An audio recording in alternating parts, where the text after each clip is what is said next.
জয় গুরু। পরম দয়াল আমার তোমার শ্রীচরণে জানাই ভূমিষ্ঠ প্রণাম, আর আপনাদের প্রতি প্রত্যেককে জানাই আনন্দিত জয় গুরু। আজকে আমি আলোচনা করব স্বস্তিনী কবচ। স্বস্তিনী কবচ কিভাবে বানাতে হয়, শ্রী শ্রী ঠাকুর কিভাবে বানালেন, এবং একটি ঘটনা, ছোট্ট 2 লাইনের একটি ঘটনা আছে, যেটা শুনলে বুঝতে পারবেন যে এই স্বস্তিনী কবচ দিয়ে মারাত্মক রোগও কিন্তু সারানো যায়। অনেক কিছু আলোচনা করেছি আজকে স্বস্তিনী ব্রত যারা নিয়েছেন বা ভাবছেন যারা নেবেন, তারা অবশ্যই কিন্তু ভিডিওটি মনোযোগ সহকারে শুনবেন। এই স্বস্তিনীর নিয়মটা যদি মানা যায়, তাহলে রাহু বলুন, শনি বলুন, যে দোষই, সব দোষ কিন্তু কাটানো যায়। চলুন শুরু করছি। উমাশঙ্কর দা একবার ঠাকুরকে বলছেন, ঠাকুর, স্বস্তিনী জিনিসটা কি? ইষ্টভীতি তো আছেই। শ্রী শ্রী ঠাকুর বললেন, স্বস্তিনী একটা ব্রত বিশেষ, 5টি নীতি নিয়ে স্বস্তিনী। এতে ক্রমোন্নতির অন্তরায়গুলি যেমন নিরুদ্ধ হয়, তেমনি উন্নতি লাভের পক্ষে অপরিহার্য গুণগুলি আয়ত্ত হয়, যাতে করে সর্ববিধ অমঙ্গলগুলি দূরীভূত হয়ে মঙ্গলের পথ প্রশস্ত হয়। তাছাড়া এতে গ্রহ বিপাক ঘটে। গ্রহ মানে যা মানুষের বুদ্ধিকে অভিভূত করে। গ্রহদোষ, রাহুদোষ, রাহুর দৃষ্টি, এগুলো কিন্তু আমাদের প্রায় অনেকের মুখে শুনে থাকি যে গ্রহর দোষ ঘটেছে বা রাহুর দৃষ্টি পড়েছে, আমাদের যেটাই করতে যাচ্ছি সেটাই হচ্ছে না, সেটাই নষ্ট হয়ে যাচ্ছে। তো এরকম যখন হয়, তখন কি হয়, সকলে বলে রাহুর দৃষ্টি পড়েছে বা শনির কোপ পড়েছে, এমনটা বলে থাকেন। তো এই স্বস্তিনীর নিয়মগুলো যদি মানতে পারেন, তাহলে অবশ্যই কিন্তু আপনার সেই রাহুর দৃষ্টি, শনির দোষ কেটে যাবে। স্বস্তিনী চরণামৃত কি জানেন? স্বস্তিনীর চরণামৃত এর আগে আমি বলেছিলাম, তবুও আরও একবার বলে দিচ্ছি। স্বস্তিনী চরণামৃত হচ্ছে, আপনারা যখন স্বস্তিনী মন্ত্রটা পাঠ করবেন ইষ্টভৃতি করার পরে, তো সেই হাতে একটু জল নিয়ে আপনার যে স্বস্তিনী মন্ত্রটা আছে, সেই মন্ত্রটা পাঠ করে সেই জল নিজে খাবেন এবং আপনার পরিবারের সকলকে খাওয়াবেন। এতে কি হবে, আপনার শনির দোষ, গ্রহ দোষ সব কিন্তু কেটে যাবে, আর আপনাকে কেউ ক্ষতিও করতে পারবে না। উল্টে যে আপনার ক্ষতি করতে আসবে, তারই উল্টে ক্ষতি হবে। গ্রহের দশা কাটাতে চরণামৃত করে খাওয়ান, নিজে খান এবং পরিবারের সকলকে খাওয়ান। যেমন শনি গ্রহ, রাহু গ্রহ, এগুলোর ব্যাড এফেক্ট, সেগুলো কাটাতে স্বস্তিনী বিশেষভাবে সাহায্য করে। কর্মফলে গ্রহ কুপিত হলে এসব স্বস্তিয়ন করে তার থেকে ঢের বেশি ফল হয় স্বস্তিনী নীতিগুলোকে যদি ঠিকঠাকভাবে পালন করা হয়। এই শান্তি স্বস্তিয়ন করি আমরা অনেক সময়, এই সব কিছুর থেকে কিন্তু এই স্বস্তিনী নীতিগুলো যদি আমরা মানতে পারি, তাহলে কিন্তু এটার বেশি ফল হয়। এটা ঠিকঠাকভাবে পালন করলে আমাদের ব্রতর কোনো প্রয়োজনই পড়ে না। ব্রতের মূল কথা, এই 5টি নীতি পালন করতে হবে। শরীরকে ইষ্ট পূজার যন্ত্র বিবেচনা করে সুস্থ ও সহনপটু করে তুলতে হবে। মনের কোণে যখনই যে প্রবৃত্তি উকি মারুক না কেন, তাকে ইষ্ট স্বার্থ এবং ইষ্ট প্রতিষ্ঠার অনুকূলে নিয়ন্ত্রিত করতে হবে। যে কাজের যখনই যা ভালো মনে হবে, তা কাজে ফুটিয়ে তুলতে হবে। পারিপার্শ্বিকের বাঁচা বাড়াকে নিজেরই বাঁচা বাড়ার স্বার্থ জ্ঞানে তাদের যাজন সেবায় ইষ্টে আকৃষ্ট ও যুক্ত করে উন্নত চলনশীল করে তুলতে হবে। আর চাই নিজের কর্মশক্তি, উদ্ভাবনী বুদ্ধি ও অর্জন পটুতাকে বাড়িয়ে তুলে নিত্য বিধিমাফিক অর্ঘ্য নিবেদন।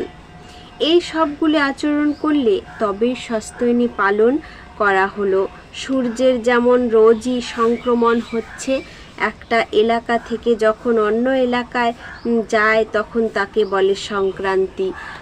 সস্তনী ব্রত ও নিষ্ঠা সহকারে প্রতিটি নীতিবিধি সহ পালন করতে থাকলে আমাদেরও তেমনি সূর্যের সাথে সাথে নিত্য সেই গতানুযায়ী জীবন চালনার ক্ষেত্রে ধীরে ধীরে এক নূতন জগতে সংক্রমণ অর্থাৎ অনুপ্রবেশ সংগঠিত হতে থাকে। এই ইষ্টার্থীমুখী সংক্রমণের ফলে প্রবৃত্তি, অভিভূতি, নাগপাশ থেকে আমরা ধীরে ধীরে মুক্তি লাভ করতে পারি। তখন গ্রহ বা গেরো কমপ্লেক্সে গ্রন্থি আমাদের কাবেজ করতে পারে কমে। তাহলে এই যে সস্তনীটা কিন্তু আমাদের প্রত্যেকেরই করতে হবে। আরও একটা কথা বলছেন শ্রী শ্রী ঠাকুর, বলছেন যে ইষ্টভীতি দীক্ষা নিলেই করতে হয়।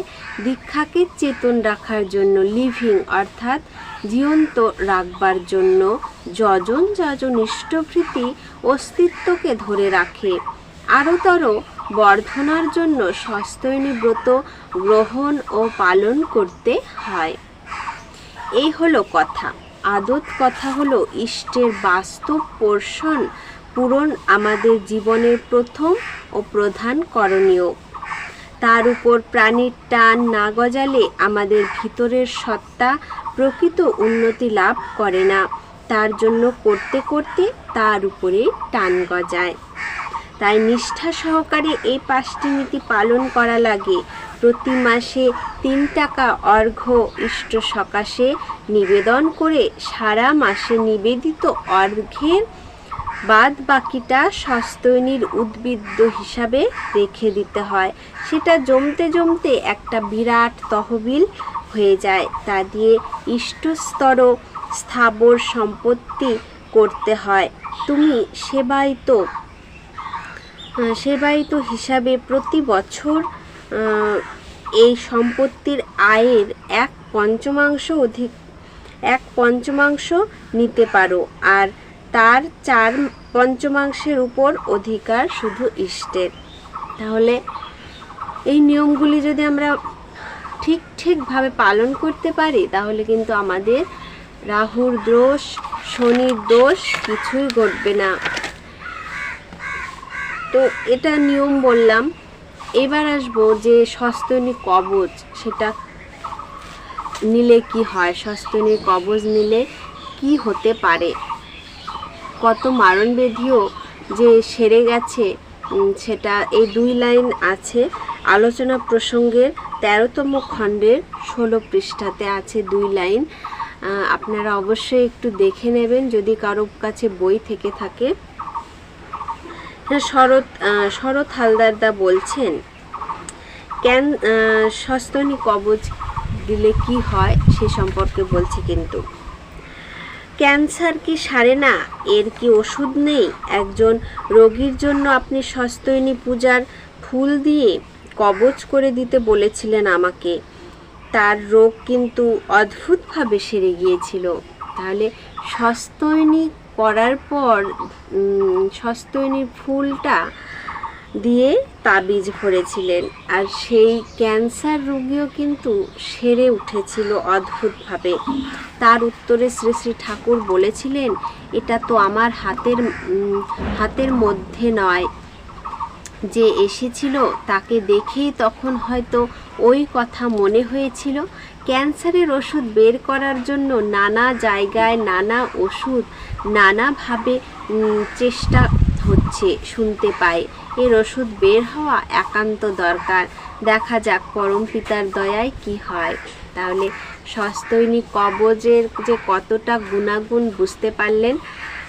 এতে ক্যান্সার রোগীও সেরেছিল। আসলে ঠাকুরও তখন বুঝতে পারেনি, হয়তো তাকে দেখে মনে হয়েছিল যে এটা দিয়ে দেখা যাক কি হয়, কিন্তু অদ্ভুতভাবে তার রোগ কিন্তু সেরে গিয়েছিল।